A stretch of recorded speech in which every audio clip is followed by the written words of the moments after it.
Hello, Swivelheads. It's Greg Allison, Swivelhead News, coming to you late live, early live, however you slice it, wherever you are. We have people that watch from around the world. My friends, escalation is continuing. Nothing is happening to de-escalate the warfare and other craziness in the world today. I mean, it's everywhere.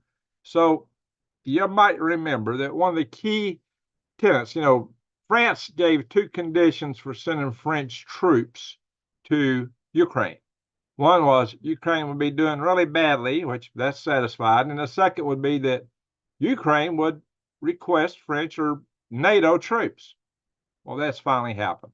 Ukraine has officially requested NATO troops. As you know, several other NATO nations have been independently talking about sending troops to Ukraine, including Estonia, Poland, Germany, and the U.S. has started talking about it. We are sliding toward war with Russia more and more. So, as you know, there's just been this massive drone attack from Ukraine into Russia. And for all purposes, it appears that this was coordinated by some of our aircraft flying into Black Sea.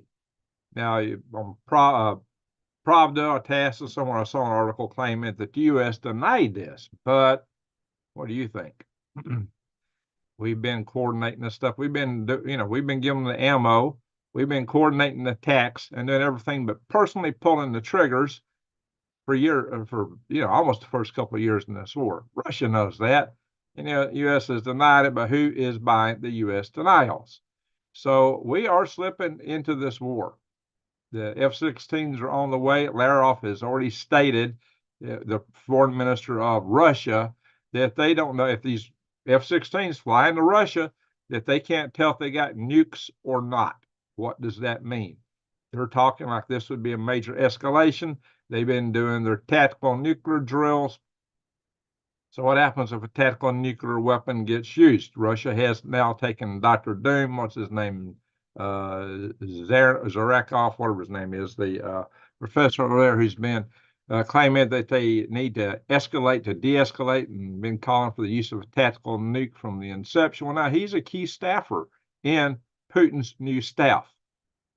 And Putin has amassed 500,000 troops into the Ukraine ready to move. And on top of that, we're still got this steadfast defender going on. It's very active exercise in Ukraine, the Baltic states, just a couple of hours away from Russia. That is still in progress. In fact, they've been doing drills in that just the past day or two, right there in Estonia. So, but it's only 900,000 troops. Excuse me. NATO's gotten 90,000 troops marshaled in this biggest exercise since the Cold War. Is that enough considering the troops that Russia's bringing to bear? 500,000, 90,000. Is it going to make that big a difference? Yeah, we got high-tech, good weapons, but we tend to run out of that stuff real fast, and then it's going to be down to dumb ammo. Let me update the chat room here, so who's in the chat, and then we're going to go straight into the news. The news portion will probably be a lot shorter tonight. And one of the things we're going to do, we got a box. We got a prize here from Brian Perendi. We'll open that toward the end of the video. I do like to open things like that live so people can see. And he always has a lot of fun surprises in the boxes he sends. It's always a fun exercise to see what Brian comes up with. He's always entertaining us. And I'm sure he'll watch this in the morning sometime. Especially, I told him that my next live session, I'd open it. So let's see what's going on here. I'm not seeing. There it is.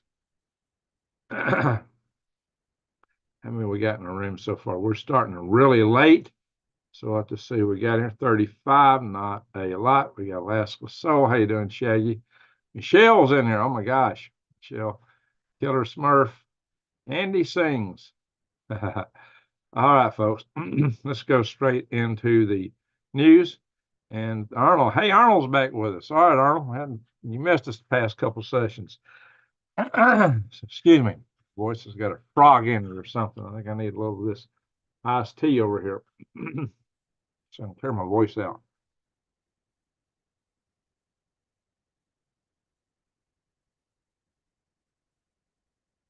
don't know if that's going to work. So I almost drank that whole thing full already. Anyway, pardon me, guys. Nanny Anderson, how you doing? So let's go straight to the news here. Yeah. Wow. And bing, bing, bing. Where's it at? It's not popping up. There we are. I don't make this stuff up, guys. I show you these articles just to confirm what I'm saying. At one time, I didn't show any articles. I just told y'all what was going on, like some other channels do. But a lot of people says, "What's your sources? You ain't got no sources. You're making that stuff up. Where do you come up with this stuff?" Here it is. Here's the articles to back it up. There's a lot of stuff I find out through my networks, but I don't have articles on that stuff. But not necessarily. So, guys, there it is. Ukraine has asked NATO to send troops for the first time since the war began. This is a formal request from Ukraine. Why? They're having a tough time over there. That's why. I've always said, they can't make new Ukrainians. We can send them all the aid in the world, but right now they're up against the wall. So they formally asked NATO's for troops in their efforts to defeat the Russian forces for the first time since the conflict began in 2022. Well, I don't want to show pictures of war in here. Yeah, YouTube, if you show pictures of demolished buildings or vehicles getting destroyed, turns out that's part of what they give you strikes over. So really, how do you cover war without showing such things? You can't talk about people getting offed. I mean, it's like, how do you report war? But all these a lot of other channels can do this and get away with it. But anyway, I don't know. So,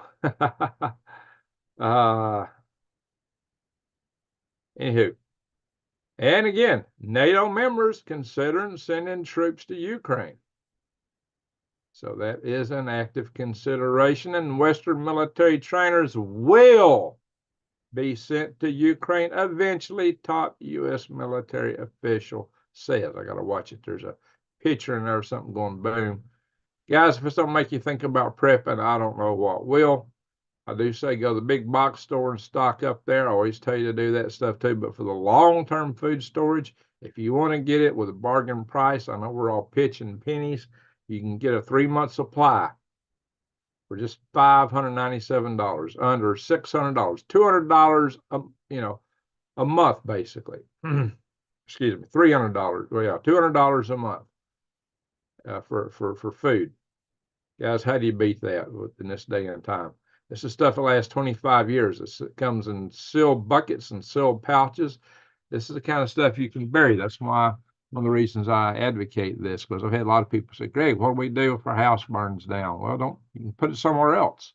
You can bury this stuff. And then when they come through and tear your pantries open, it won't be there if you bury it. Anyway. But, go to prepwithgreg.com. But when you come in here, if you click on this, you'll find a lot of other deals in here. Water filtration, air filtration, all kind of other supplies and prepping supplies in there. So check it out. They always have specials too. And if you can't handle that, a 4-week supply, it's just $237. It is cheaper for long term if you can buy the 3-month supply, but we're all pitching pennies. I get it. A lot of people were talking about this Russian rocket test off the coast of San Diego. Thought they were firing rockets at San Diego because they filed some NOTAMs. There were several NOTAMs they filed and canceled. And there was a lot of discussion about that. I didn't really jump into it except when I was asked about it. I said, well, look, if they're at that time, we didn't have so much of an answer on the show. I said, if they were planning to do something out there, the fact that they filed NOTAMs suggested that it was going to be a nothing burger, basically. They wouldn't file NOTAMs if they were planning to actually do an attack.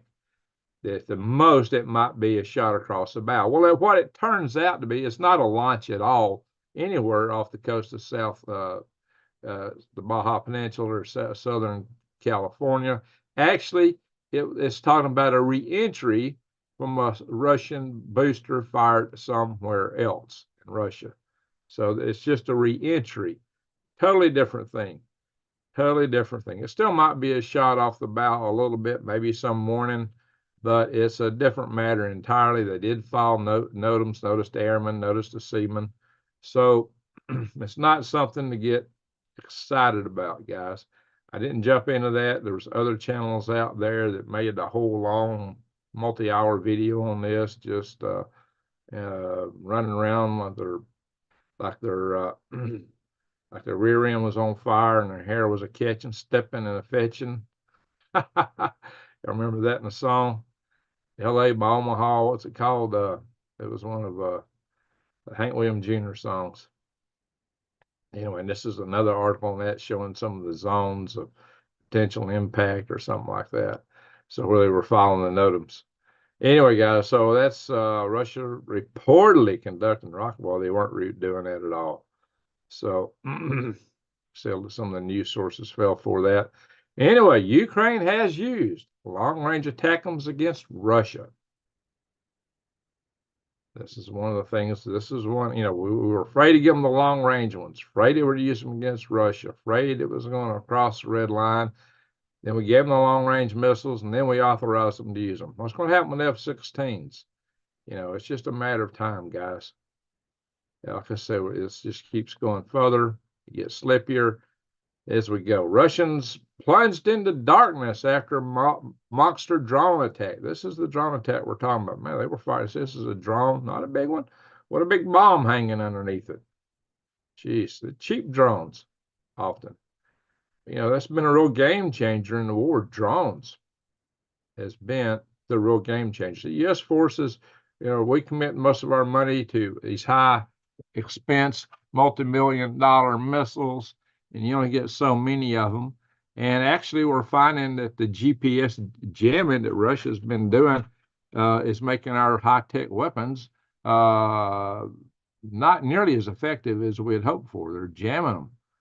And I was really surprised that Russia didn't pull that jam. I'd read some time back how Russia had such an extensive RF warfare capability and all this jamming capability. They didn't use it the first year in Ukraine. I was astonished. But they've put it, I guess it took a while to get it all in place and to get it into operation. Well, they're using it now. So, hey, not much wife's in the house. How you doing? Never put all your eggs in one basket. There you go. That is the truth. Notman's wife. Well, these drones they're an interesting answer. They've hit one of the things they attacked was a Russian base on actually a Russian oil refinery on the Black Sea, and they really shut that down.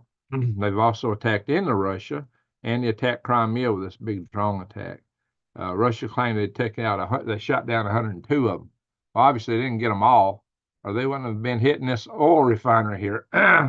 The Tuapse, however you pronounce that, Tuapse oil refinery. That one's on the Black Sea. And the Russians are claiming that, well, it hasn't really hit them that hard, but apparently it has a little bit. It lost about 14% of the oil refinery capability. A storm of 3,000 Ukrainian bomblets blew up after four Russian jets that are the Russian base in Crimea. So, can't show the picture. I'm going to scroll down. If I show that picture, we'll be in trouble here. But in any event, sounds a lot more than 102 drones. They're dropping 3,000 bomblets. That was a massive drone attack, but that's what it took to take out 4 fighter jets, apparently. So, but those drones are cheap. Fighter jets are expensive. So, but Russia's making some headway. They've seized this village near Kharkiv as they're pushing. They haven't seized Kharkiv yet. Whether they can seize that or not remains to be seen. People in Kharkiv are still going about their daily lives, according to some articles, but I think, that's all partly propaganda too. So a lot of propaganda coming from both sides. Thank you for posting Freedom Restoration Foundation, Rodney. Oh, Mr. KIA is still holding on to it. He's still claiming that they're firing rockets. He can't ever be wrong, so he'll never change that story. Well, they're not firing rockets off the coast of California. Bottom line. Yeah, everybody started pounding me about it as soon as he came out with that video, and I was kind of looking. There's nothing collaborating this, so I did not jump up and do a video on that immediately. I just, respond to some of you guys asking about it in the chat room, and, and now we got the answer. It's a nothing burger. Anywho,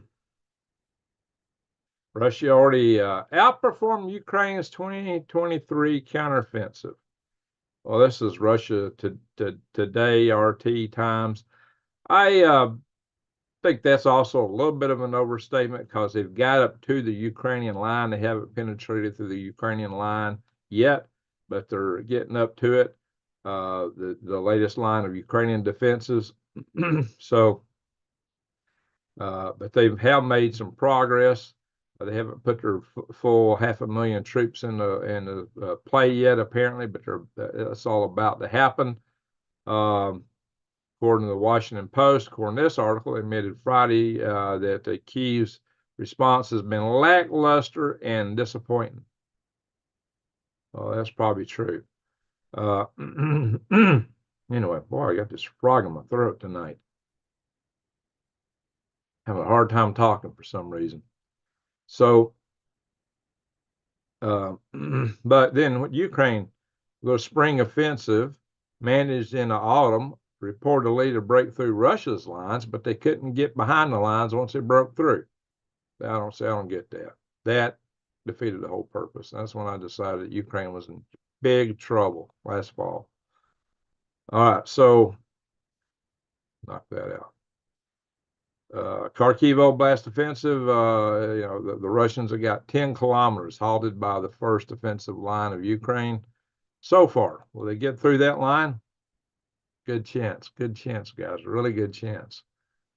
So, Pentagon Inspector, IG, Inspector General of the Pentagon, warns Ukraine's endemic corruption. So, in spite of the fact that they're in a war for their lives, a lot of the officials there are still committing a lot of corruption, and even our Pentagon IG has admitted that, according to the Washington Examiner. So I don't know if I got to be careful scroll down. I don't want to get a picture up. It's going to cause me to get in trouble here. But we've already seen that Ukraine's considered, even by the European Union, to be the most corrupt nation in Europe. And that was the corruption was one of the conditions for Ukraine entering the EU, was to clean that up. Supposedly, Zelensky ran on a platform of cleaning up that corruption, and there's little sign of progress in that area, to say the least. So now this is from Inspector General Robert Storch of the Pentagon. Working hand in glove with our oversight partners, we are committed to ensuring comprehensive oversight of all aspects of American taxpayer resources, providing the support of Ukraine. And he said that they have undertaken efforts to counter public corruption, but it continues to confront obstacles to transparency. And so that's what he said. So, in part. He warned that Ukrainian corruption is a persistent challenge in the war against Russia. Well, no, he said the war against Russia created new opportunities for the corruption. Excuse me. Anyway, so the drone strikes apparently have hurt the Russia fuel supplies, but not the electric power. And this is what I'm talking about. They say this disrupted 14% of the country's oil refining capability and drove up domestic fuel prices in Russia. See, what Biden's been afraid of is it drive up the world spot market price. Apparently, they really hadn't done that yet, but it could. That's why Biden was afraid for his election and did not want that to happen. So, dang, guys. This frog is getting me tonight. Well, we're still playing whack-a-mole with the Houthis. They've been playing whack-a-mole with them ever since this started. Now they've claimed they've hit an oil tanker. They've also claimed that they took out one of our Predator drones. So the Yemenis, the Houthis are still at it. We hit them. and they just pop up somewhere else and lots more stuff because they're being well supplied by Iran. And, they took a lot of years of pummeling from Saudi Arabia to seemingly no effect. Medicine ships in the high seas. Yeah, well, they're still at it, guys. And we all know this. By disrupting shipping, the Houthis can impose costs on the global economy. Well, that's already happening. So, they've shut down a good bit of that shipping through the Red Sea. They forced it to take longer routes, which is really driving up cost. Not going to go through as many articles tonight, guys. So China has some huge military advantages. Mainly, they've without going through this article per se, their anti-access aerial denial is their biggest advantage. They're a huge rocket force that can project just large salvos of missile fire into the seas around China to keep American access out. I mean, they can reach all the way to Guam. They can reach Japan. They can reach South Korea with their missiles. They can reach American bases. And anything in the seas around there is going to be under extreme fire. And they doubled their missile force just in the last year.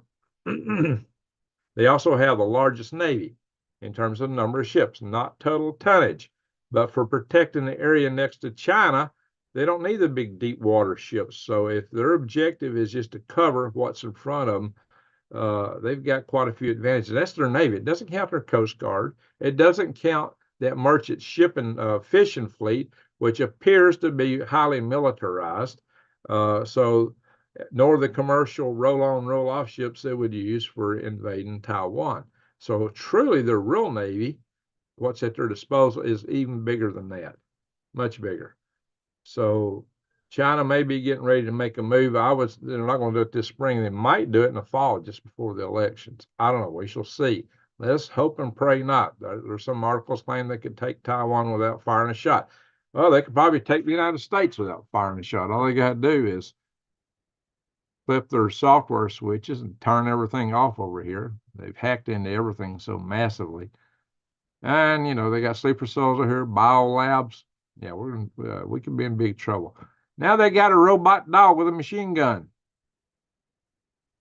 What about that, guys? The article says, yikes. Look at this. There it is. Machine gun, robot dog. Boy, I'm sure ground troops would be happy to see that. So, what's Nimbus 2000? I don't even know what that is. And again, House Republicans expressed concern over sharp uptick on Chinese migrants crossing. Oh, I had some other articles I could have put in here. Oh, yeah, I forgot about those. I'll bring them up later. Dealing with fentanyl and things like that. Maybe next session. That's still pretty timeless news. House Republicans expressed concern over sharp uptick. Yeah, just April alone, it was a huge rise. All-time high in April. After certain administration relaxed what I'd say is the most important thing about who comes across the border. Vetting rules last year. Wow. So I guess we don't really know who's coming in. Isn't that just lovely? Wow. And on the economic front, Bloomberg don't like me sharing stuff here. China sells record sum of U.S. debt. That's really going to help our dollar, is it not? Or dumping dollars. Well, we could figure that was going to happen. They didn't want to do it all at once because it could have been a hit on their economy, but they're dumping dollars. Hawaii girl. Yeah, flame shooters for the dogs. Yeah, you can actually buy one of those, believe it or not. You can buy one of these robot dogs with a flamethrower. So, this is Jamie Dimon here, JP Morgan Chase. He's been having a lot of meetings and calling the trouble our economy's facing with the debt that we've got, the 34 trillion, head to $35 trillion in debt of the United States. And they're saying there's a date that's coming soon when the U.S. will run out of cash. Already, guys, There's been an article some time back I'd seen that said, when a nation has to pay more in interest on the debt than they're paying for their defense, they're in trouble. We're there. We are paying more for interest on our debt than we're paying for defense. And we're paying a lot for defense. So we're paying a huge interest on our national debt. Well, now they're saying there's a date. And that's how they use X for all these things coming up. That sounds scary. The X bug. Now we got the X date when the U.S. runs out of cash. And now they're saying it's going to be sometime later next year, not umpty years down the road. This is coming, and it's coming fast. I've been telling you guys, sooner or later, the wheels are going to come off the gravy train, and it is coming quick. So look out. What's our government going to do then? You can't tax your way into prosperity. In fact, taxes have the opposite effect. I'm going to do another video on green graves dealing with this specifically, just the whole, what all this government spending really does to us. Yes. But what else has happened? Silver is suddenly shot up. 11-year highs. Copper hits records peak. Gold approaches historic close. Mining stocks, a wild ride. Well, you kind of can figure that coming up with everything going on in the world. Silver, gold, all of them are a good deal now. All the more reason you might want to go to defy the grid. You go to defy the grid, they got this deal. Find a better price than anywhere else, they'll meet it or beat it. They can only do that because they only make about 3 or 4% profit. And they will give you 1% off out of that and give me a 1% commission if you use the coupon code GreenGregs. It's not a lot, but considering their tight margin, that's pretty good.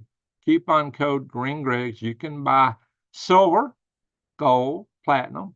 You can get it in the coins, rounds, silver notes now, which are just like the gold backs.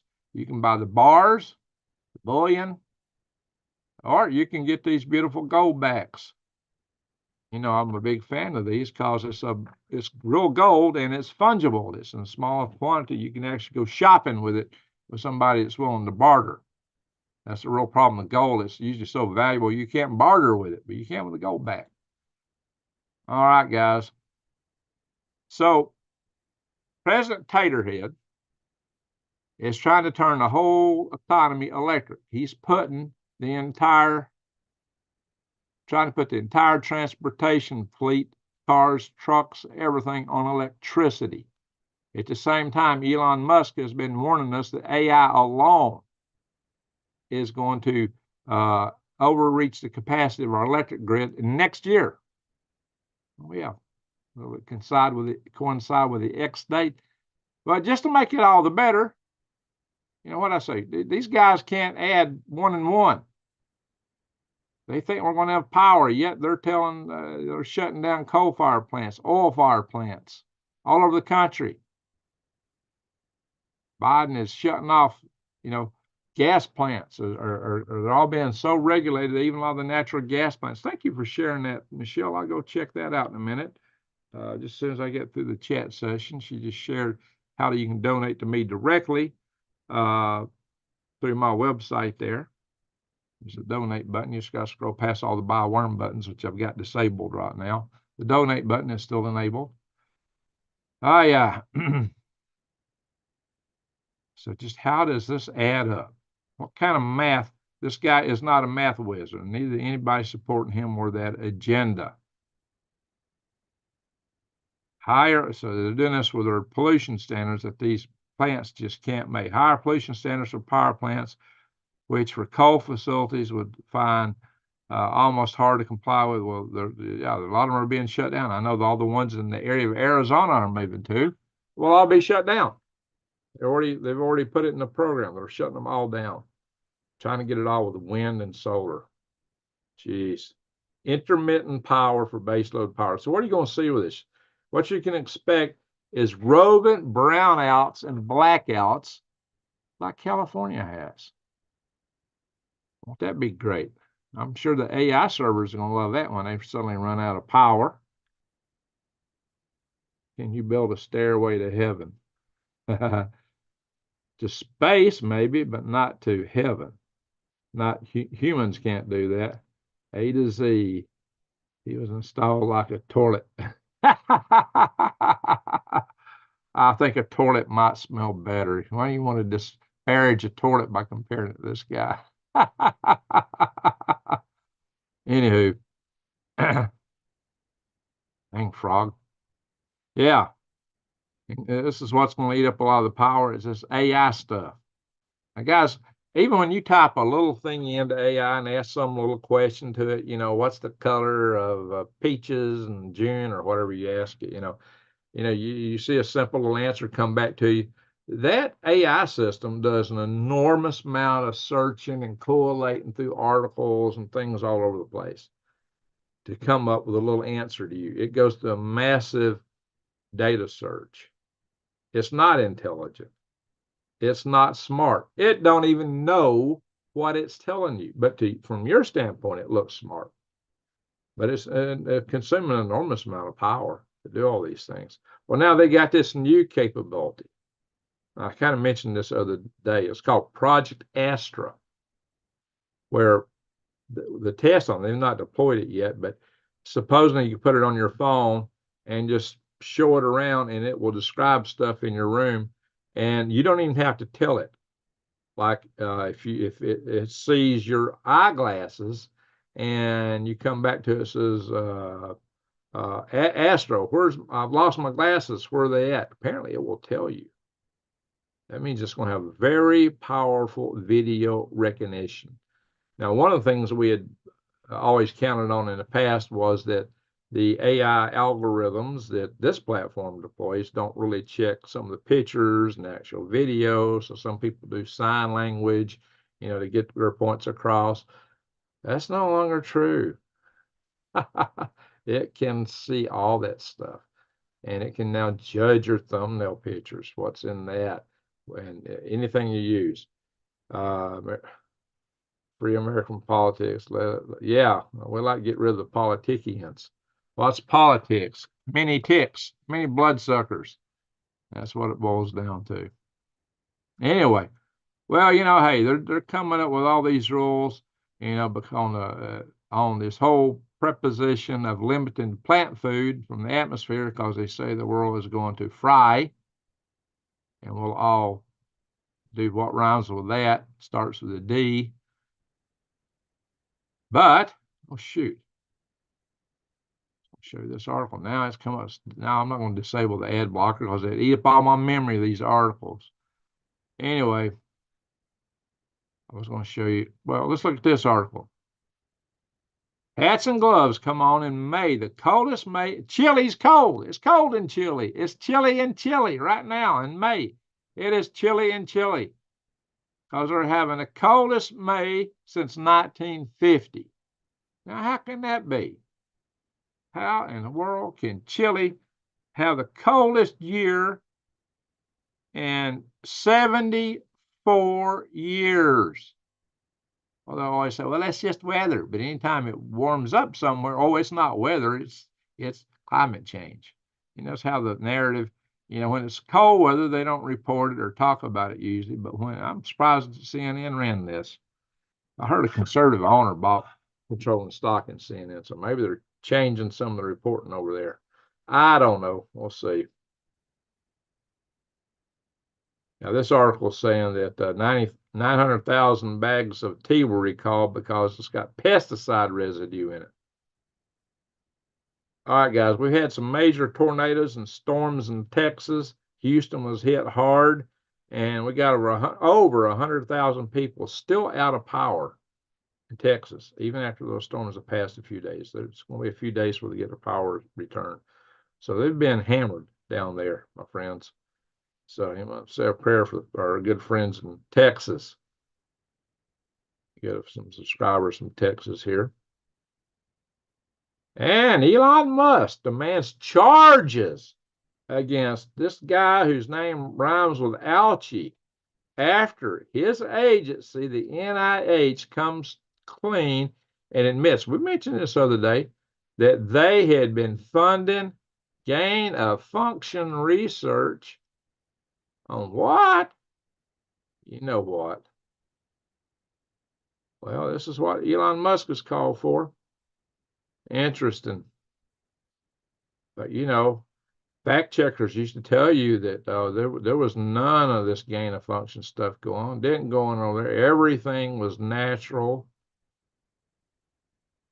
So, in fact, you would get all kind of trouble on this platform 2 years ago for talking about this in any fashion. You would be in severe trouble.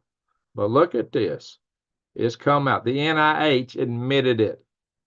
They admitted it in hearings to Congress. So I guess it should be fair to kind of mention it, at least that they admitted that. Anyway, but what I showed you last time we was on here was how the Department of Homeland Insecurity would not share data on known T people, terrorists, who had slipped into the United States. They came in the United States illegally. They're on the T-Watch list, and it wouldn't divulge any information about them. Well, now we see they're also protecting the names of these Jordanians who tried to get into the Marine base. Does that sound like they might be sleeper cells or something? Why are they protecting criminals that attack America? Why are they protecting the guys who attacked Texas National Guard on the border? Just let them go. Dismissed all their charges. Now, Department of Justice is after Bowen. Could be criminally charged because Bowen had a previous agreement over some previous issues they had with them. They promised that they were doing X, Y, and Z, and they weren't. And this is what they're finding in part because of all these whistleblowers. At great expense to these whistleblowers. First two are pushing daisies, and 10 more come forward, and one of them is now pushing daisies. Being a Bowen whistleblower is worse than being somebody campaigning and criticizing Putin in Russia. It appears it's a dangerous proposition. Now, guys, I'm against bullying. Bullying is awful. It's going on in our school systems. A lot of times you may not realize, even if your own kids are involved in it on one side or the other. You need to talk to your kids and talk to your schools and do whatever you can to cut this mess out. It needs to stop. It really needs to stop. Kids were harassing this kid over his eyeglasses and his teeth, and they just hounded him, even beat him up. And apparently his parents went to the school board and complained, and not school board, they might have done it. They went to the school, the principals, the teachers, the bus drivers complaining about it, and it just kept on. Schools don't care. You pay all these administrators huge high prices. All they care about is giving people diplomas, pushing them through, whether they make the grade or not. In spite of all the money we throw into schools these days, all the property tax that goes in supporting these schools mostly goes to funding administrators and administrative bloat, not real education. The schools are out of control. Colonel Cole would, if he were in here, he would second that in a hurry. Yeah, this is very sad, but this has got to stop. There's just no point in it. A lot of kids, I guess maybe they got their own issues, and it gives them a sense of empowerment to pick on somebody else. But it's a terrible thing. It's very bad. So just something I want to point out. It's got to stop, guys. It's something we can help ourselves. When we go out and shine our love light in the world, like I often compel you to do, it's one thing that we ought to be tackling. Anyway, let's kind of have, before we get into the weather, let's have some funny news here. Sometimes we need a little bit of comedy to take the dose of this awful realities we see so much. It's good to have a little comedy. So this town told this homeowner he couldn't park his boat out on his driveway. He had to have it behind a fence. You got to put your boat behind the fence. You can't have your boat in the driveway. Yeah, nice boat, by the way. So the homeowner, he did something hilarious. He did put his boat behind the fence, but he had a nice little revenge for doing so. So I'll find the picture in here. Oh, is it not going to show the picture? There, see, there's his fence. He painted a photorealistic image of his boat on the fence. The paint even includes, it looks like the gate's open. He painted the bushes. You can see the planks here. He did comply, legally complied. He put the fence up, but he painted the fence. They didn't tell him he couldn't paint the fence. He painted the fence to look just like his boat, especially the way he parked it. Is that funny? Is that hilarious? And you know what? The city had to rule that he complied. There it is, guys. The guy painted his fence to look like the boat. Now, is that just beautiful? Is that perfect? Man, you got to appreciate that. You got to love a guy like that. There's the boards on the fence. Sure enough, there it is. Okay, that picture came in. That's another view of it where he painted the fence to look like his boat. Guys, I think that is hilarious. That guy right there, he had a way of getting them back. Good for him. Yeah, we should get rid of all these HOAs. They're no good. Keep people gardening in their front yard, doing exactly what you ought to be doing with your front yard is gardening in it. No better thing than growing food. All right, earthquakes. We got earthquakes, and again, this side of the western side of the Ring of Fire is ringing. 5.7 over in Papua New Guinea. You got Indonesia's got, well, Timor, okay, in Timor they got a 4.3. Japan's got a quake up here, 4.7. Looks like Taiwan, Hualien City, only got hit so hard. That must still be an aftershock of 4.2. Puerto Ricans are dancing hard over here as usual. Bolivia, 4.4. Chile, the cold Chile, got a 4.4. Now, we've seen some big earthquakes in Chile historically. Over here in India, Fang, India, 4.6. Juneau, Alaska, 3.2. Here in Nikolsky, however you pronounce Alaska, 4.5. Looks like about 8 here. Rat Islands, Aleutian Islands, Rat Islands. Must have some rats out there. 4.5. Yep. So we got some earthquake activity going on down here in Mexico. Puerto Mundi, 4.9. Let's kind of bear in because we're all concerned what might happen. And this area right here has been quaking a lot. Raleigh, California. It's the outer circle there. I wonder if I can grab it. It's bigger. And when I go in, it doesn't let me grab probably the outer circle. Let's see if I can. There we go. 3.1. So that's on the New Madrid. You got some in farther east in California. Mammoth Lakes, 2.8. Isn't it around the Long Valley Caldera, close to it? Lincoln, California, 2.8. So there you are. There's been a lot of earthquakes in the New Madrid area. It's got some people concerned. If I, where's the setting here? We can go back and look at, not significant, we're going to show everything. Last 30 days, all magnitudes. We can look at this.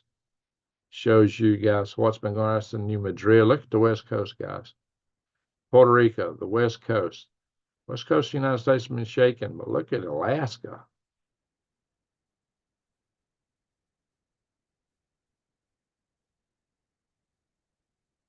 Wow. Alaska's been rocking. The Puerto Ricans migrating up there to dance? I don't know. Alaska's been rocking. Maybe Shaggy's dancing hard. That's pretty big, guys. Space weather. So we're on a G1 geomagnetic storm watch. G1 is not that powerful. Got an M7 class flare. This sunspot 3685 is huge. 3679 is interesting, but this guy, especially if it couples with this 3686, between them, that's a big group. That could blow up like the 3664 did, because it wasn't any bigger than this until it came around. Let's hope it don't blow up on us and start rocking like 3664 was. We're very lucky that the X 8.7 was on the limb of the sun going around the other side when it fired off. Very lucky for that. Asteroids. So we're past the 15th of May. So there's nothing that we see coming between the Earth and the moon. But when we look in the past, we had a bunch of these. That's what you always see, because we always make new discoveries of some of these smaller asteroids. That was a pretty big one there, 35 meters. Passed just inside the orbit of the moon, 9/10 of the way to the moon, distance-wise. May have been actually close to the moon itself, but that orbit passed just on the 15th of May. Pretty good sized little rock there. So just kind of look here on the solar ham. The last flare in the last 48 hours was indeed from sunspot 3685. Well, I just pointing out to you guys, M7.2. Even the M-class flare following the X-class flare can do a lot of damage. That's what took out the Quebec hydro grid back in 1989. And weather, well, we don't have anything too shocking off the coast right now. So let's stop the share and go to the chat room. And we've already been in the house here. How many we got in the house? Yeah, 79, not bad. We've been going for 47 minutes. Let's see what people are saying in here. Then we're going to open this little gift package from Brian Perendi. Good job, great painting, says Jerry Gamble. All right, let's go up, see what folks have been saying in here. Got a lot of highs and here's. Hello, everyone. Whoop, damn it. Sasquatch Moon, how you doing?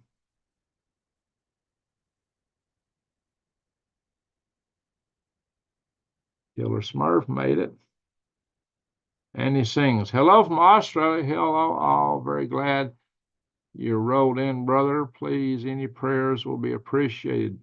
Live in my car, no good. No milk for a cup of, no flour, no bread. I'm hungry and tired. Well, guys, let's pray for folks tonight. And Andy sings, so I can need some help. Let's give them some prayers tonight.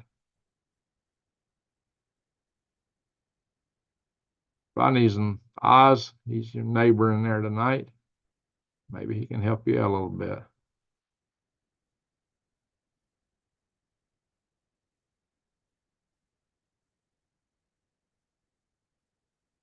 Yeah, I got to go check my chat. See what kind of donations we're getting here in a little bit through my website.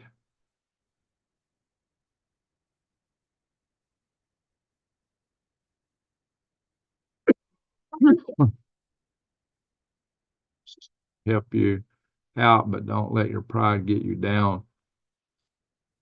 Yeah, if you're that far down, ask for help. Definitely.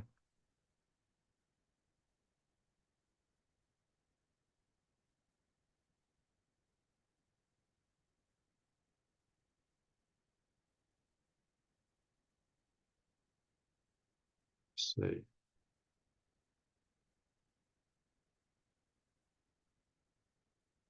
Smell the roast cooking. Oh.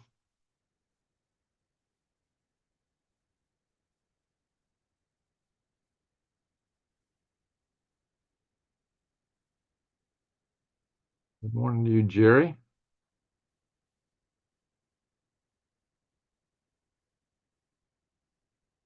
Uh-oh. Y'all in Discord right now?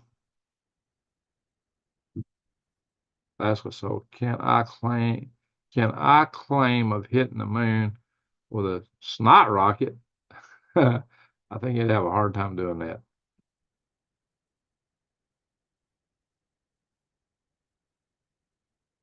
Oh, a Harry Potter joke. Okay.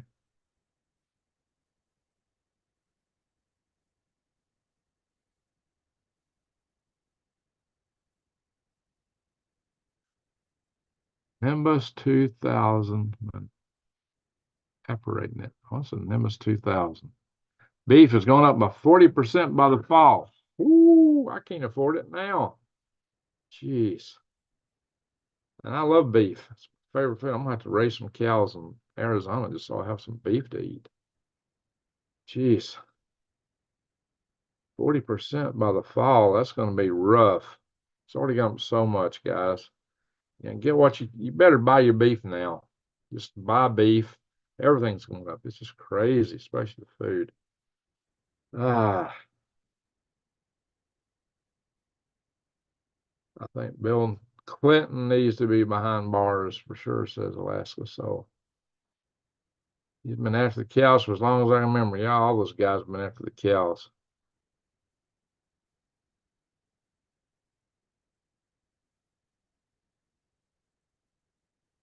He said Bill Clinton on purpose.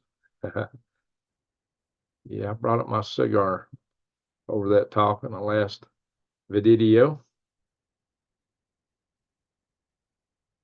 I just became a tracker, one tracker myself. Oh, okay.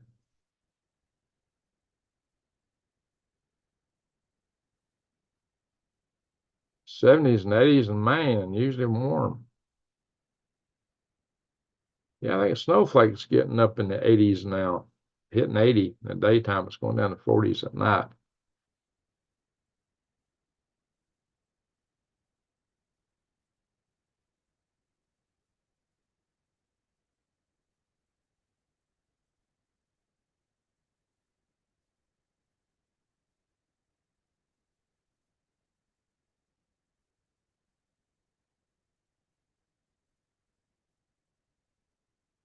Yeah, I don't know about the UFO project from Bowen, Alaska. So, tell you what, that flight that disappeared over Indonesia, well, that's interesting. There's been some interesting video on that. I might try to get a certain guy on, might do it on a Galactic Regs, talk about that. There's been some strange stuff. Gates is messed up subject. Yeah. Billy Goat Gates. Yeah, he definitely been after the cows.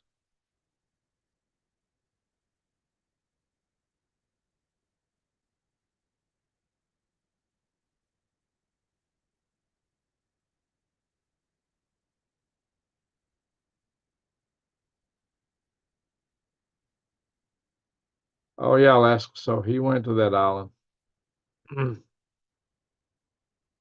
Another storm near the Salton Sea in California. Ooh.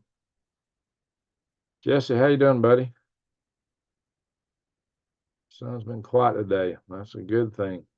Yeah, I was on a one flare in class. Last 48 hours. That's a good thing. So if it's not, oh, Colonel Cole's in the house. Hey, Colonel Cole. Just woke up. Yeah, well, you missed us talking about the schools. Talking about, okay, hey, Greg, do you know if Concho Valley, Arizona is a good spot to bug out? Well, Concho is just east of my place. They're very lax on the permitting requirements. You can buy one of those buildings, prefab buildings like your storage shed, and you can live in it there. Uh, Legally, you're not supposed to in Navajo County, but people in Navajo County are doing it anyway. So, all right, Rodney, going for your dinner. So, yeah, the Concho area is it's an interesting area, but it real beef in the stores? Thankfully, I have elk. Hey there, Colorado Jen, how you doing? Saying the deer and elk's getting that, yeah, they're getting the scrappy, basically, mad cow disease or, prions. John called malbehavior at public plumber mill. Yeah. Colonel Cole sends me tons of photographs. And I can't, there's photographs of, yeah, YouTube's got very stringent requirements on showing things with kids or things that are violent, especially violence associated with kids. So I can't show a lot of that content on here, but I did allude to it. So if they, oh yeah, I want to show a picture to it today. I went to the grocery store, and I almost sound like Steve Poplar here. Might have heard to do some report similar to what he does. He's talking about what's on the shelves. This picture. The shelves in the egg department were pretty barren.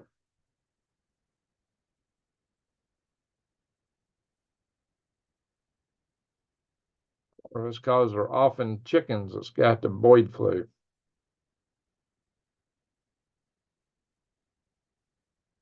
And here I am with my sole surviving brother today, standing behind. Well, come on. We went to family decorations. They're going to focus. There we are. Did for a second. Split second, not even a whole second. Oh, come on. Yeah, I don't want to focus. Focus, will it? Shake it, will it? What I got to do to make this camera focus? There we go. I almost did it. That's my brother and I standing behind my mother's grave. Oh, well. It's not going to focus.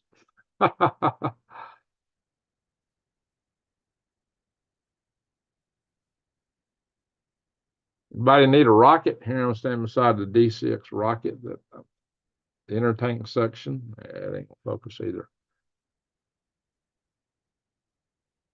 So I'm going to have to sell or get rid of in some fashion. So, all right, let me check and see if we got any donations and on the from my website so I like to give credit to people. So let me go over and check PayPal.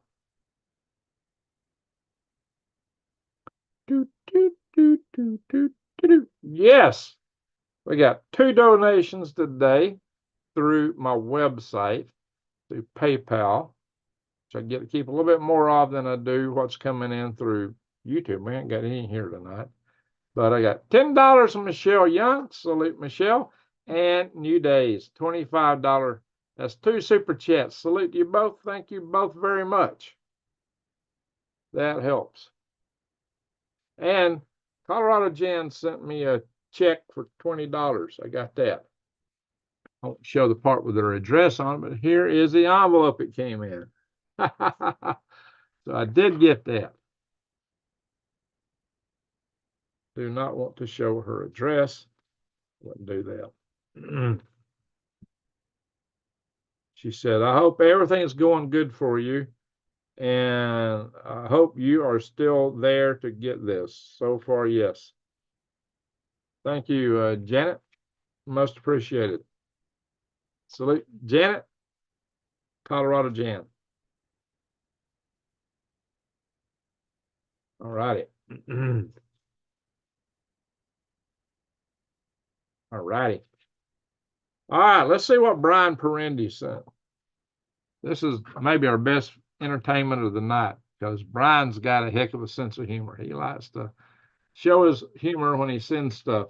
Always usually something to eat, something for fun, funny note. He's got his own little YouTube channel. He posts a lot of videos feeding his chickens and so forth. He's big into the chicken raising. For a while, he had a user ID. Sometimes he comes in as clicking chicken or something like that. Have a sip of coffee here. My chill out mug.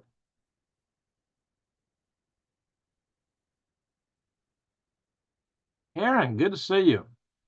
About to catch some of it on rewind. We're past the news phase now. So I'm going to open this box from Brian Perendi. I'm using a beautiful knife. made by our good friend that's in the room tonight in the house, Rodney Middleton. This is some of his beautiful handiwork. Look at that, guys. Isn't that something? Look how thick it is. That's some serious good steel, and it's sharp, very sharp.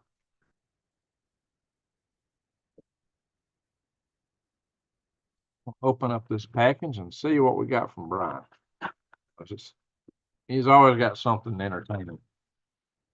It's maybe our best entertainment of the night, aside from that guy who was told by the city he had to park his boat behind the fence. He couldn't have it out on his driveway, so he put it behind the fence and then painted the fence to look exactly like his boat. That was hilarious. All right, what we got here? A bunch of stuff. Oh my gosh. He always sends a bunch of stuff. Look at this. What is this? Oh, I love this. Sardines. Yeah, big pack of sardines. And 100% olive oil. Good stuff. Wow, Brian. Thank you, Brian. I mean, Brian spends, it costs a lot of money to send one of these packages. Shipping is expensive these days. And that's a big pack. That's 6 cans of sardines. I'm definitely going to be chowing down on those tomorrow. Sardines and olive oil. That's better. My grocery store don't have any in olive oil. It's got other crappy oils. That's awesome. I mostly follow a low carb diet when I'm eating, but I've been fasting a lot. And he's got, horsey sauce.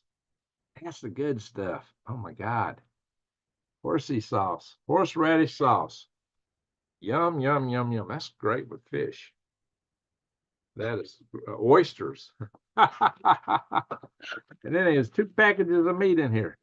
Oh, there's a card in here. I figured it'd be something. Look, he's got these big old horseradish. Ooh, horseradish summer sausage. That's gonna be good. 2 packs of this stuff. That's horseradish. What's this one? This is olive summer sausage. Oh, look at that. Look at that. And he sent me some sausage sticks. Oh yeah, he spent some money on these. These weren't cheap. Let's see the price on them. Honey barbecue sticks. Wow. Reed's. Reed's must be a high quality shop. This stuff, ain't none of this stuff cheap, guys. Like a major super chat from him.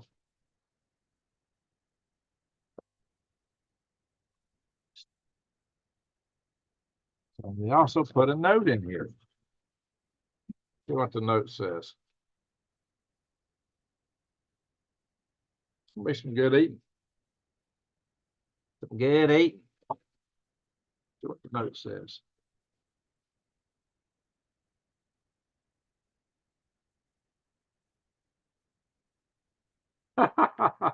Always something funny from Brian. Always got us. There's somewhere there's gonna be something funny. Yes, and thank you from a bloke, Western MIAN. I don't know. I guess that's Minnesota. NMINN, North Minnesota. Like me, I mean it, guy. Enjoy some beef and pork on me. I said I couldn't afford beef. He sent me some beef. He sent me some fish. Awesome.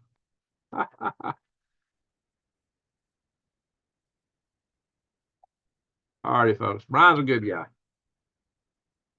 He's a good guy. All righty, folks. There you are. He'll see this in the morning. I told him my next live I was going to open it up. There we are. Wow, beautiful. Select Brian Perendi, thank you. That cost him a good chunk of money. A good chunk of money. All right, Jesse, try some peanut butter and crackers with the sardines. Huh? Trying to stay away from the crackers. But yeah, I have ate sardines on crackers with peanut butter. I haven't tried them with peanut butter. Peanut butter is good on anything. I do love peanut butter. In fact, because of that, my favorite scientist in the whole world was George Washington Carver, because he invented peanut butter. Black scientist. You know, he uh, he was actually born a slave as a kid, I think up in Missouri, and I read where he used to sleep in the hay barn as a kid. But he used to go out in the woods and plant gardens and experiment. Even when he was a kid, he was experimenting with plants. And he wound up down at the University of Tuskegee Institute. And he come up with like several hundred uses for peanuts, several hundred uses for sweet potatoes and various other crops. He was quite the inventor. He come up with a lot of ways to grow stuff. He was one smart guy. Favorite scientist in the world, George Washington Carver. You gotta love him because he invented peanut butter. I mean, if you're not thankful to George Washington Carver, what's wrong with you? Dixie Doodles, very nice package, Brian. Amen. Cheers to Brian. Very good and tasty. Yeah, yeah, yeah. All right. All right. Michael Heller says, dang, Greg, what a haul you got. Very nice. Indeed. Amen. Yeah, I want to slice that stuff with a knife and chow down. That'll keep me going for a while. I'll be well supplied in the meats. So, peanut butter. I'll try some peanut butter on all of it now that you mentioned that. Hawaiian girl. Peanut butter goes with anything. All righty. Let my hair down now because it got a little cool. Now it's got warm again. Anywho, guys, so I did go to a little family thing today. We do the decoration once a year in May where my mother's grave is, and we used to have a lot of family reunions. Sometimes it's the only time I see family anymore. Since I'm about to head out west, you know, I figured I better take advantage of it to see who I could. Just worrying about, I may not see some of them again. I don't know. Never don't take your family for granted. Family members are gold. And you can't help what family you're born into, but they're still family. And I've got a good family, both on my mom's side and my dad's side. A lot of good people, and you just got to cherish them. And be thankful you got them while you got them. A lot of my aunts and uncles, and I've lost a lot of them here the last few years, but love them all. So you've got to pay your respects. Do it while they're alive, as much as you can, because they're precious. And just, never forget to tell people you love them. So we just don't know how long we got in this world. With all the craziness going on, we just don't know when everything will become unzipped, unglued, or what's going to happen. So you're right, Dixie, cherish your family and friends. Amen. And we're family here in this channel. I really feel like we're family. All you come in here, and we all share a lot. So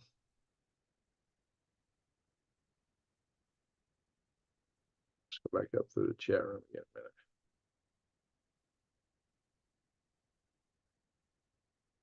See something. Hang on.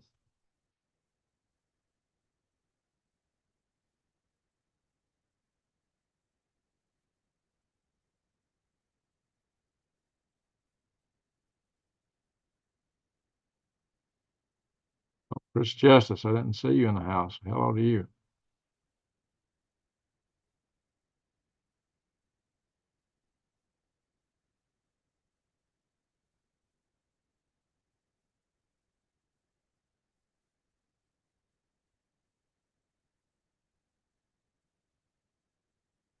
This thing says, I've been told by them I'm relying on them too much. Last time was 6 weeks ago.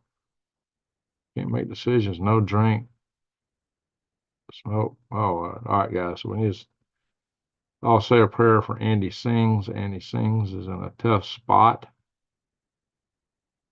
I want everybody to pray for New Days because she's got to go through another surgical procedure. So we all need to say prayers for New Days. Let's pray for my friend Dennis, who's been recovering from a stroke. He's mostly recovered now, but he still could use a prayer. We've lost Granny Lana, but she always asks us to pray for her granddaughter. Never asked us to pray for her, even though she was in dire straits. She always asks us to pray for her granddaughter Kaylee, so I think that's in order. Hey, Rodney, good to see you back. So let's do that. Let's given the tornado season, we'll do a weather check before just to see if United States is bad to have tornadoes. We're very tornado and storm prone because you still get the cold air coming off the Canadian shield coming down the United States and warm air coming up out of the Gulf, sometimes from the southwest.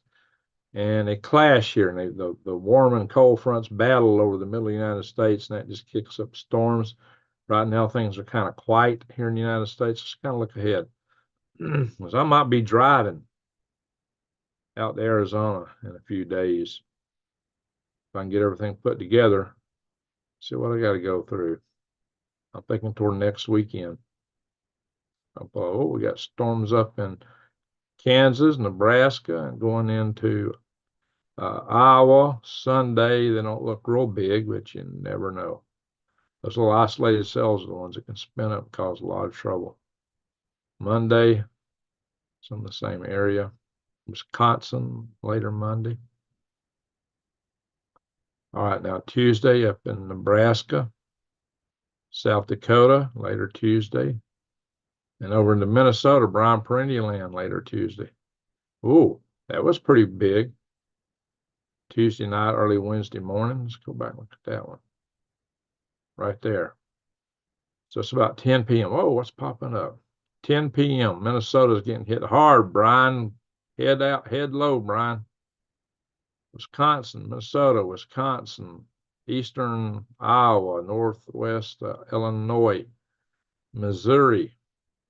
Some strong stuff out there. Tuesday, about 10 p.m. Central.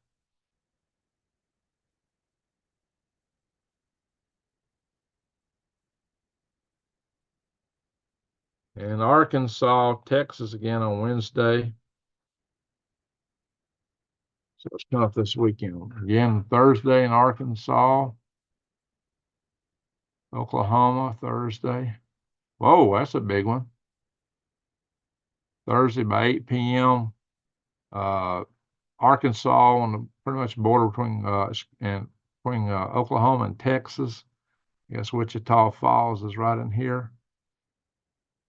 Shell, that's just south of you. It's pretty close.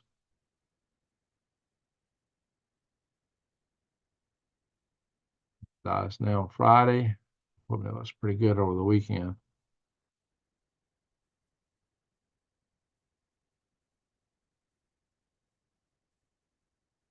I thought I might be able to make a run the weekend heading out there. If I leave Friday, I might not be facing anything.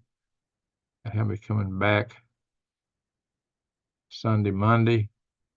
Time frame Sunday don't look too bad. What's coming up Monday? That Monday's going to be Memorial Day weekend. After all this, we got some stuff, light stuff. Northern Arkansas later Monday. Not too bad looking though.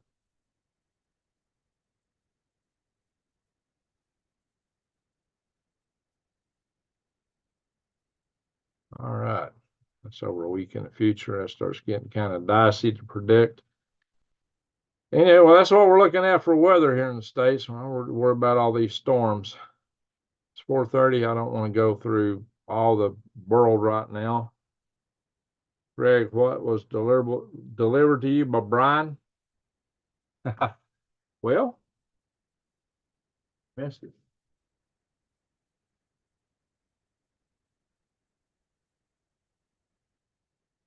Oh, I wasn't sharing. Oh, shoot. Sorry, guys. Thought I was sharing that weather go through. I wasn't sharing it. Sorry. Well, if you heard me, I told what days and where I did call off locations. It's where you got to worry about storms. Sorry about that. I thought I was sharing. I wasn't. That happens sometimes. Got this huge pack of sardines. packed in olive oil. I got this horseradish sauce, which I love that stuff. That's going to be good. He sent me 2 big summer sausages. Wow. And one of them is olive summer sausage, Reed's, and a horseradish summer sausage. Ooh, yum, yum. And he sent me groceries. Then I got these beef sticks, honey barbecue sticks. Reed's.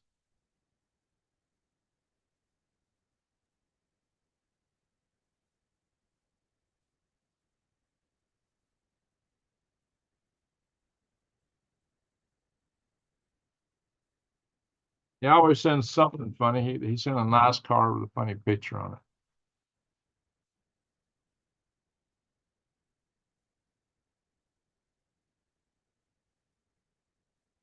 Always something for a laugh or a smile from Brian.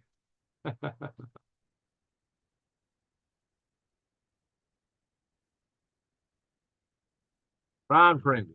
You guys on YouTube channel. Check him out. Always feeding his chickens. Alrighty, guys. Yeah, that was real nice of him. I appreciate that.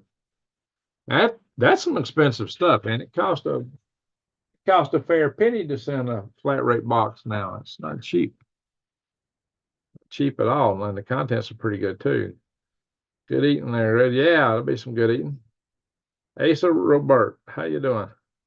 All righty. So let's say a prayer for Andy Sings for new days and for our good friend Dennis. His wife do watch the channel. He don't want me to name his full name, so I'm not going to do that. We'll keep up the tradition for Granny Lana's granddaughter and pray for her, Kaylee.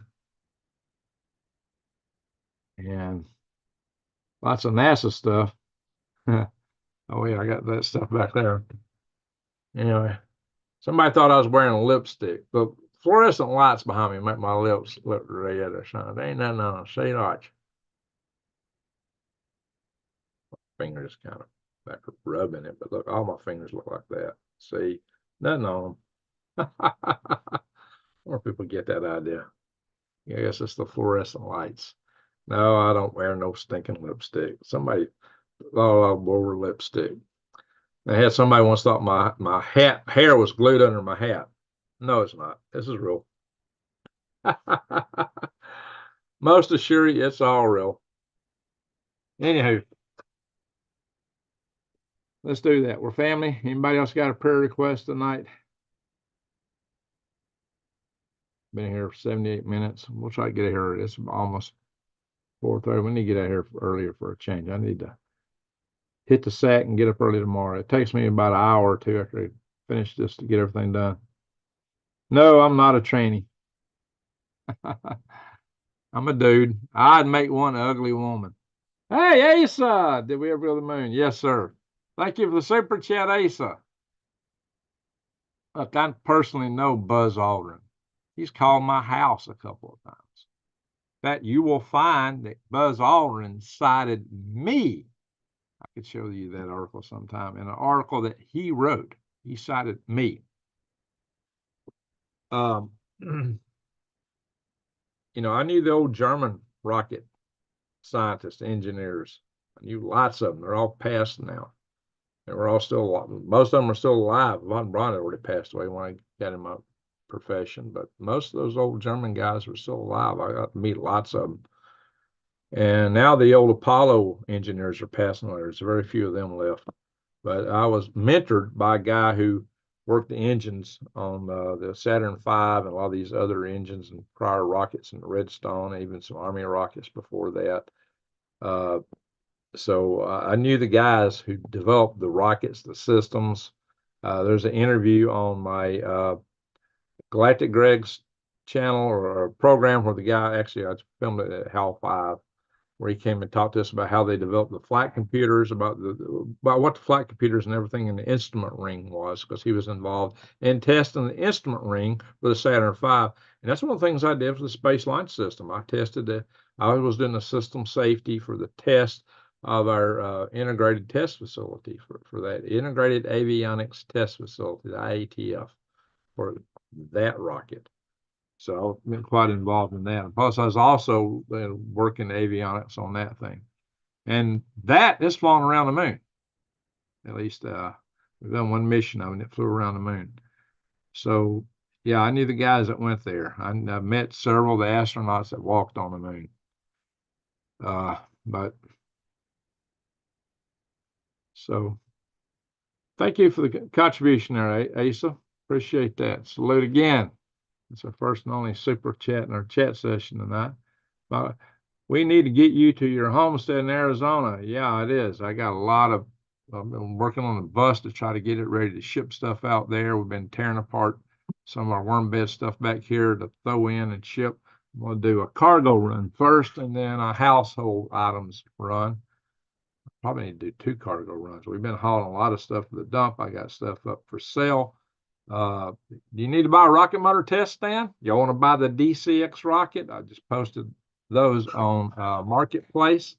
If you're in the market to buy the remnants of the DCX rocket, it's more stuff than I can carry out there. That rocket motor test stand, it's there. Check it out. So let's see if I can pull that up. I hate pulling up Facebook because people start messaging me when I pull it up. I have it open right now. I could go there and go to Marketplace. I hope nobody messages me while I'm doing this, because I'm sure people don't want me sharing the messages.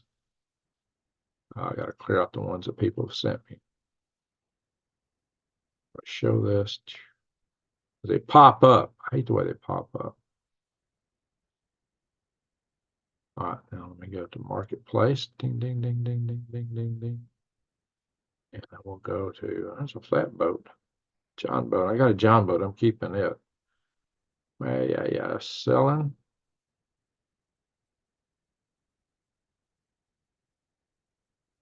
All right. Ding, ding, ding. Whatever it shows me. Ding, ding, ding, ding, ding. All right. Don't nobody messaging me while I'm showing this stuff. I don't know what year that thing was made. You're supposed to put a year in there when you put it in as a vehicle. So I just said 1969. I got no idea how old this thing is.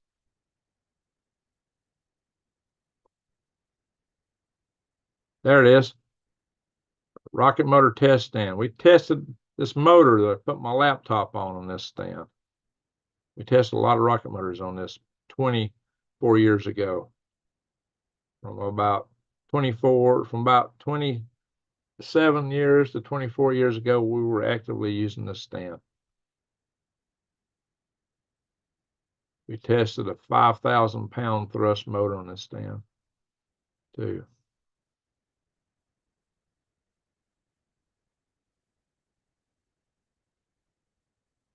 That is for sale. It's a heavy-duty trailer. As a trailer, it's worth it. And let's see. No, I did not post a DCX rocket yet. Got a truck toolbox. I got my boat on here. One of our viewers is wanting this RCA home theater. I got to get back with him with the shipping cost, see if he still wants it. I got a color printer. I got another printer I'm going to have to put up on there. The worm farm, the mushroom farm, microgreens operation, outdoor aquaponics, pallets. The house is already sold, so I marked it as pending until we go through closing. Bunch of barrel halves I used to raise worms in. I got other stuff I'll be posting on here soon.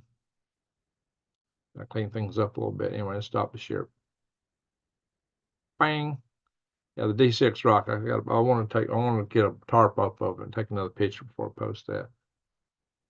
Yeah, CDD, I've sold it to a house flipper. Didn't get enough money to totally cover all the cost of my debt, but it gets most of it.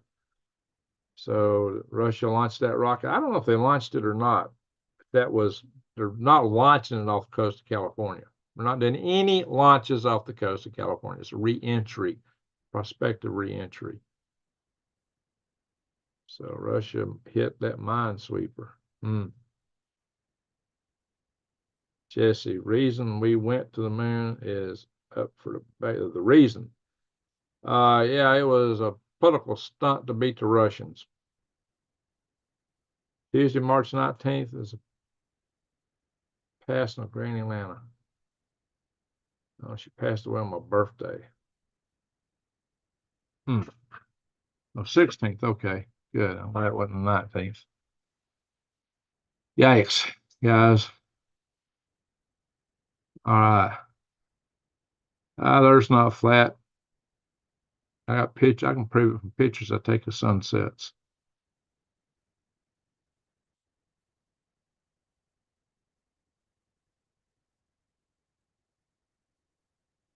Asa didn't say he's a flat earther. Where did he say that? I ain't seen him say that. He said he comes here for the truth. We appreciate you coming here for the truth.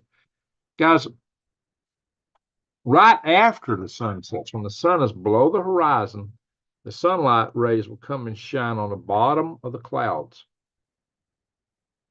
It will illuminate the bottom of the clouds. Makes the most beautiful sunset pictures. Is when the sun does that. That's when your sunset pictures are gorgeous. The sun's already down, but the rays are coming up right over the horizon and hitting the bottom of the clouds. They only do it for a little bit because then the sun's too low to do that. But if the world were flat and the sun was going around this pancake planet like this, like a, something on a kid's mobile hanging over a baby crib, if the sun was going around the earth like a lot of people think, no matter how far away it gets, it's always higher than the clouds. There's no way it's going to shine under the bottom of the clouds when it's higher, no matter where along the trajectory it would be on a flat earth. Don't work. It's actually below the horizon. And similarly, once it gets dark on the surface where we're at, there's still light in space because that sun angle it gets higher and higher. You can see satellites at nighttime reflecting sunlight for about an hour or two after the sun sets. You can see it longer in the summertime. That's because the sun's slewing north more because the Earth is more pointed toward the sun, at least the northern hemisphere is, during that time. That's why you can see satellites for longer. That don't work on a flat Earth either. But then once the shadow goes down, as it gets lower and lower, the arc of the sky, you can see the satellites starts collapsing. It's following the sun. So you'll see the satellites going from west to east. They'll wink out when they hit the edge of the sunlight. And as the light gets later, that edge gets further along. You can only do that for an hour or two after sunset. Maybe an hour in the winter, a couple hours in summer. Sunset pictures are beautiful in Arizona. Well, thank you, Dixie Doodles.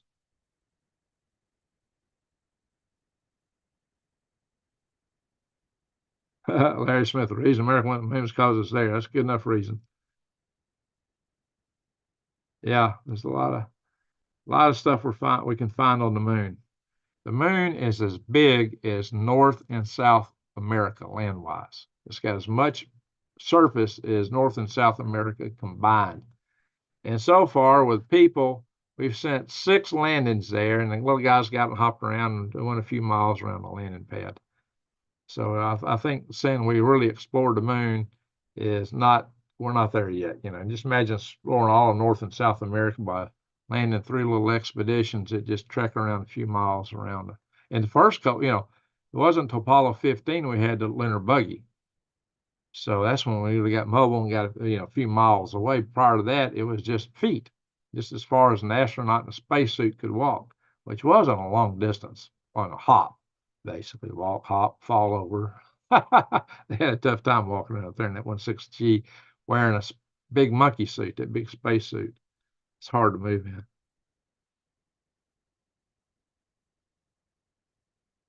Yeah, there's no gravity in the center of the Earth. Because what happens in a planet, you get all you see the gravity. There's actually gravity in orbit, but you're in free fall, falling around. It's like a trajectory. The farther you fire a projectile, the farther it goes. So what you got to do to get in orbit is fire with enough energy that you fall around the horizon. You're in free fall. Once you fire enough, you get to free fall. So, but if you look, I'd have to draw a diagram to make this make sense. Doing it with my hands probably ain't gonna work. But as you get closer to the inside of the Earth, the gravity from the shell above you starts pulling you a little bit that way, all that above you, but you're still, by the rest of the Earth, pulled down this way. As you get closer and closer to the core, more and more of the surface back that way is pulling you in this direction. When you get right to the center, all the matter is all around you. It's pulling you against you in every direction. So right at the center of the Earth, it's zero gravity, truly zero gravity at the center of the Earth. It's also very dense because all the rest of the Earth is pressed down on you from everything else being accelerated by gravity into that. If you can find an asteroid or a moon that doesn't have a molten core, and if you could drill a hole all the way through it, a tunnel, and drop like a capsule into that tunnel or spaceship or something, it would bob all the way to the other side of the body to the altitude that you dropped it from. And it will go back, and we go back and forth. Eventually, just like tidal forces, gravitational forces on it would damp it out, and then it would eventually stop in the center. But it would first, it would just go zip, zip, zip, zip, zip, zip. So if you put just a little acceleration on it, you can keep it going. You could really have a train that would just go through this all the way through the core of the planet from one side to the other. On the moon with no gravity, that would be fast. That'd be a great transportation system. But I think it's a little too hot even in the core of our moon to do that. But it might be some of the big asteroids, maybe Vesta or something like that. You could do that in. I don't know. Maybe some of the moons of some of the outer planets. If you didn't have the heat on the moon to worry about, if it's not molten in a little bit in the center of the core, you might could pull that off on the moon. Now, another thing you could do is cutting through a portion of the surface from one side to the other. Now, on Earth, you get down 2 miles, it's too hot. Human being can't stand it once you get below 2 miles. Yeah, it's just too hot. But on the moon, you could go deeper. You could have tunnels like a tangent line cutting through the surface of the moon. The gravity would decrease. I mean, it won't go to zero. But if you had like a little magnetic levitation in the tunnel and something to keep it going, you could have a great transportation system that way. Okay, guys, see y'all another time. Stay safe and keep prepping. Amen. Keep prepping, everybody. In space, once an object reaches a mass equivalent of 300-mile radius of a sphere, the object forms. Oh yeah, it forms a sphere because it's just that the gravity sucks everything down and makes it spherical. Once you get enough gravity, that's what it'll do. 42 minutes to travel through the Earth's core to the other side. Yeah, that would be really fast on Earth if we could come up with some way that you wouldn't have to deal with a molten core. That'd be rough on Earth. Besides that, you start drilling down those pressures, that stuff's going to come shooting out, all the magma and God knows what else. So you wouldn't want to drill into the Earth that deep. That could be disastrous. Let's see. Now, Shoba, if you could cut it loose on one end of the planet, could you slingshot? If you could cut it loose on one end of the planet, could you slingshot out to outer space? You just got to get to space. You got to have what we call delta V. It's change in velocity. You get to low Earth orbit, that velocity of a projectile you would fire that would fall around the horizon has got to be 17,500 miles per hour. To get to geosynchronous orbit, you got to be traveling. Once you get out of the atmosphere, 22,000, about 500 miles an hour. That's about 25,000 miles an hour, actually. And it don't take much more energy. The energy to get to the moon is about the same to get to geosynchronous. Once you get in low Earth orbit, the energy to get anywhere in space is a lot less once you get out of our main gravity well.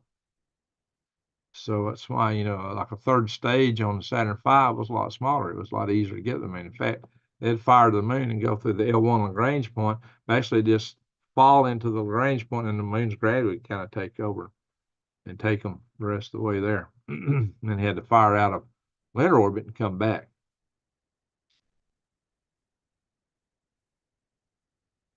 I mean, slingshot out of the center of the planet.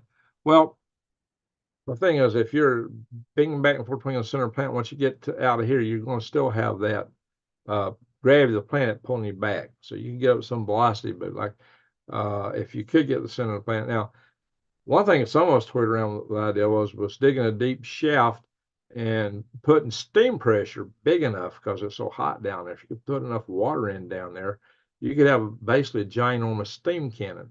But to keep the acceleration from turning you into a pancake, you'd need a long tunnel. But if you could drill down 6 miles, I think, or something like that, you could probably manage it if you could manage to govern how much of that steam is released all at once. If it's released all at once, you'd be turned into a pancake. It'd flatten you. You'd be a grease smear. But you can launch matter that way. There was ideas for using coil guns like mass drivers on Earth, and we determined we actually could launch stuff for the price of electricity, basically, to launch it, which would be a lot cheaper than launching rockets. You could probably get stuff up for $2 or $3 a pound if you could build a big enough coil gun, but you need like a couple of nuclear power plants to run it. And as long as the shape of it was like that, the aspect ratio of a telephone pole, and you had a blade end on it, like the aspect ratio of a telephone pole is 20 to 1, 1 foot wide and 20 foot long. You'd only lose 3% of the mass to ablation. So you just put some ablative surface on it that would wear off as it goes through the atmosphere. If you put enough bang behind it, it can go to orbit. It'd be a good way to launch bulk materials in space if you just need to launch matter. So Earth is 24,000 miles around and spinning whatever, 1,000 miles per hour. Yeah, it's actually, Earth's actually about 25,000 miles around at the equator. A little bit less as you go further up. The equator has the most angular momentum, and so you actually get an assist. That's why they like to launch to the east. The Earth's spin does give rockets an assist launching to the east. That's why most satellites go from west to east. The Israelis launch retrograde. That's harder to do because they have to launch over the Mediterranean Sea. They launch satellites retrograde. So, any of that. So you get about 1,100 miles an hour, actually. I don't know what you're going to learn here. I don't know. I think Dixie Doodle's got his comment deleted by accident there. He says, you never know what you're going to learn here. There you go. So, yeah, you ask me questions, I'll try to answer them. So, anyway, guys. Oh, 6-point earthquake off Alaska. Now, that don't sound good. Let's go back. Last one earthquake. Get out Facebook. We'll go over to the earthquake side.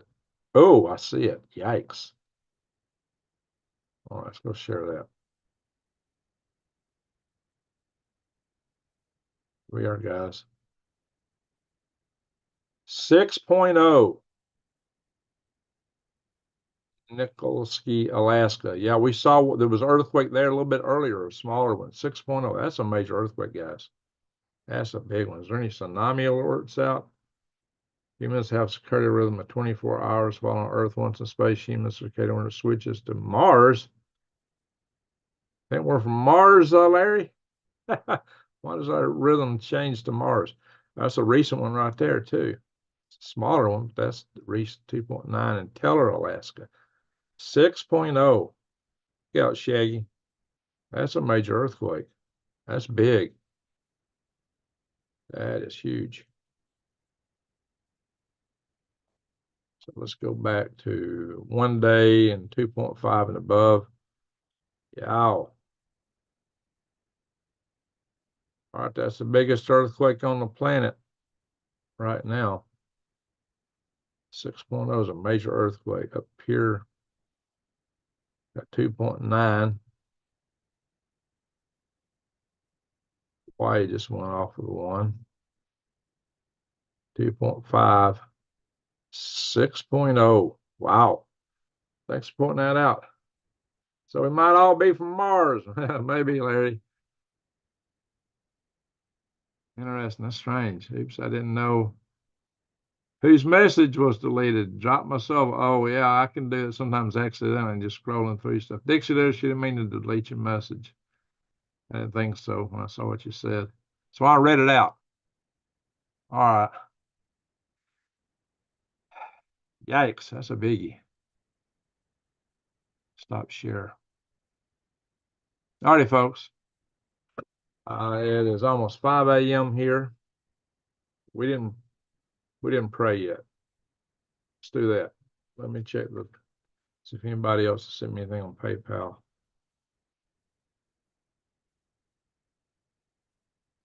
You know, see a Martian look in the mirror. Well, there's some people think that's what the Garden of Eden was. I don't know. Let's see here. Some people think that. I kind of think probably not. I log back in. Jeez.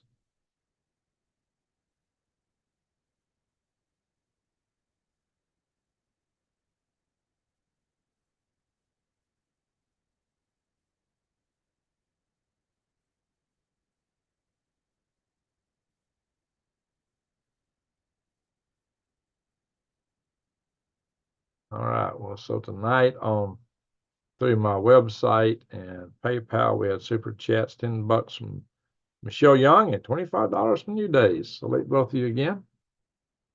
Those were nice. Much obliged, much appreciated. And I'm not going to starve to death here over the next month. I got plenty to chew on. Thanks to Brian Perendi. Yeah, it could be. Mars is more suitable back when Earth was still a molten soup. It's interesting that as soon as the rocks cooled off on Earth, they find fossils. The makeups of what goes in a cell is exceedingly complex. Even just the folding of proteins that make what's in life is exceedingly complex. To think that would happen randomly in such a short period of time is extraordinary in the extreme sense. So it suggests either panspermia or intelligent creation. Maybe both. All right, my friends. So yeah, life might have got to Earth from Mars. Might have rode in on a meteorite from Mars. Talk about the human eye. A lot of complexity. A lot of complexity. All right, folks, let's say a quick prayer. Some of you don't have any particular faith, so a moment of silence is golden. We're not going to say, I'm not going to tell you how to pray. So because everybody, a lot of people have different faiths here, so we'll just pray in silence for those we talked about a little bit ago. And so let's do that. We're family here. Family prays for family. So let's do that now.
Amen.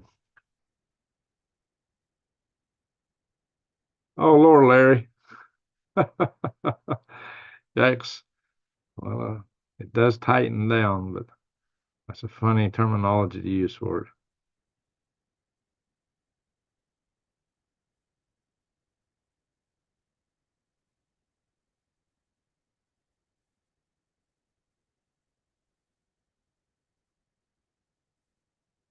$50? Oh, Lord. Loudy, 50. That's a lot. I hadn't thought about that. Mm-mm-mm.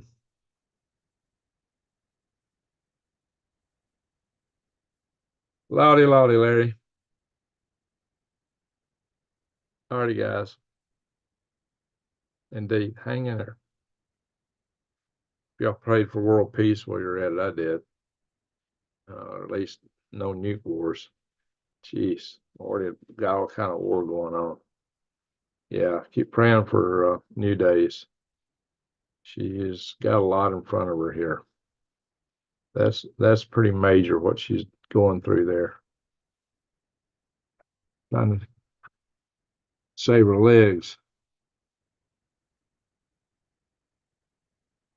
The iris sphincter muscle. Okay, Larry.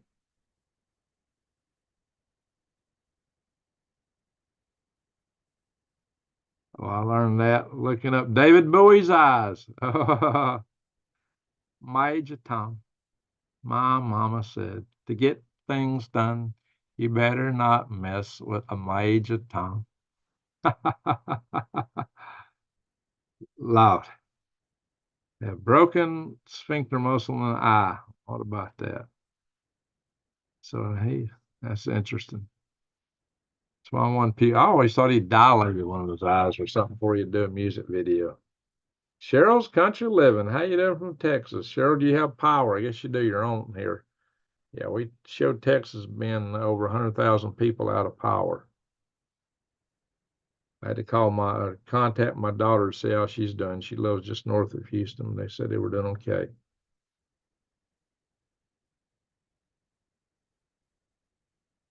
Hmm.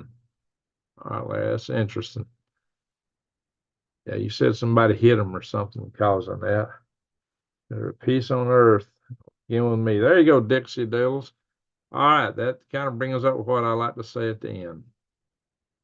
There's good people all over the planet of every race, color, creed, religion, in every country, state, city, hamlet, shire, backwoods, you know, every neck of the woods or desert. And just always remember that, but the leaders are what stir us up against each other, most unfortunately. But people are pretty much the same anywhere you go. There's always a few sociopaths and psychopaths, and they generally float their way up to be hit in the leadership of governments and companies and agencies, unfortunately. So, and they stir us all up against each other. So, the world is too full of hatred right now. We won't survive as a species if we don't find a way to overcome all this hatred. Because weapon technology is proliferating. And there's going to be a point that just about anybody can get access to weapons of mass destruction level capability, especially in the biological areas. That we're on the cusp of that right now. So I think it's important to consider as light dispels dark. See the light on my hands from my stage lights up here? As light dispels darkness, love dispels hate. Go out and shine your love light in the world. As our good friend Rex Bear likes to say on Project Be the Change You Want to See. That's a subset of that. Go out and shine your love light in the world. Do something kind for somebody else. Somebody that wouldn't expect it. Just saying hi or smiling at somebody, open a door for someone. Random acts of kindness can go a long way. So go out and shine your love light in the world. We're all in this crazy world together. That's right, Jesse. We got to ride this rock together. So we need to find ways to tamp down the hatred and the craziness however we can. Anyway, thank you all for watching. Thank you, super chatters. Thank you, mods. Thank you, everybody, for being here and watching. Appreciate it, folks. And with that, I'm going to say Good night to one and all. Good day, wherever you are. Good day. It's day over in Australia. It's about to be day here. Sun will be coming up in a few minutes. I guess New Days has already got a new day.